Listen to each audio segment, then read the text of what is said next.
Hi, last night I watched The Last Voyage of the Demeter, originally released last year, and a loose adaptation of one chapter of Bram Stoker's Dracula, telling the story of the ship that carried the coffin containing him and his sacks of dirt from Romania to England. As Dracula emerges from his coffin and picks them off one by one, so the story evolves into a cat and mouse game between the sailors and the monster on board. This has long been in development. This film, I think, was first pitched in 2003, and it's a perfect existing concept. It's very like Alien. It's very like The Thing. It's an enclosed environment. There's some monstrous creature picking off a succession of cast members. You'd think this would be an absolute slam dunk. Instead, it is far too long. It's almost 2 hours.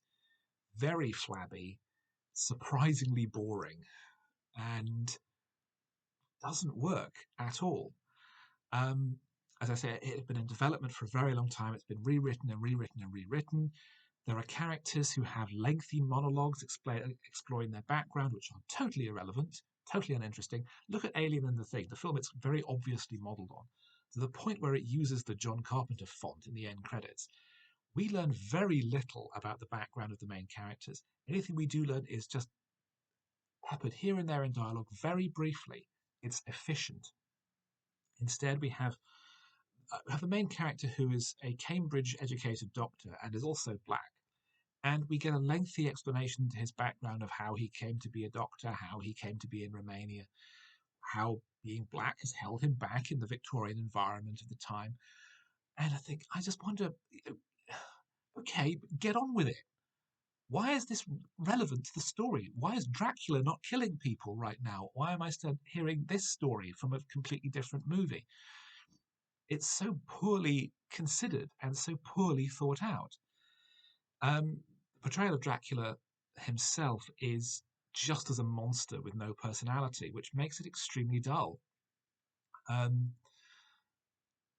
with The Thing, there was the paranoia of any of the other characters could suddenly erupt into this monstrous pile of tentacles and pus.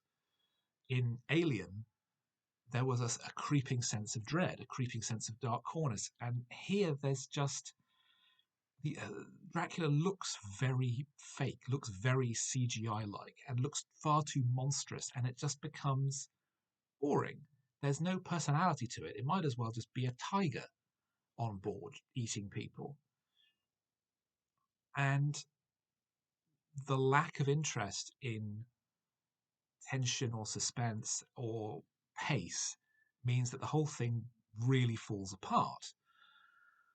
Um, we have an ending that properly does tie in with the book, where the ship, apparently uninhabited, runs aground, Dracula escapes onto the mainland, but our main character nevertheless somehow survives, and the film ends up with a setup for a sequel, which apparently is due to overwrite the original novel, with him going vampire hunting in Victorian England. When the film came out in the US last year, it flopped, partially, I think, because it was released in the middle of August, which is a terrible time to release a horror movie. But it then wasn't released in the UK at all, and almost a year passed until it was finally shown at the Fright Fest Film Festival earlier in 2024. And then a few weeks before seeing it, in October 2024, it was released as a digital rental with zero fanfare. So the studio, Lionsgate, appears just to have given up on the movie, burying it as a write-off.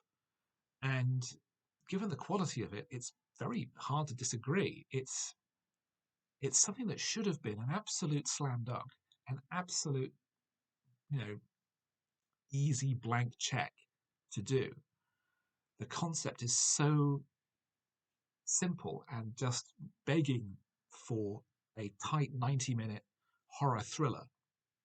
Instead, we get a 2 hour protracted, dull, poorly written and poorly directed melodrama with an unfrightening monster, and it's a massive swing and a miss.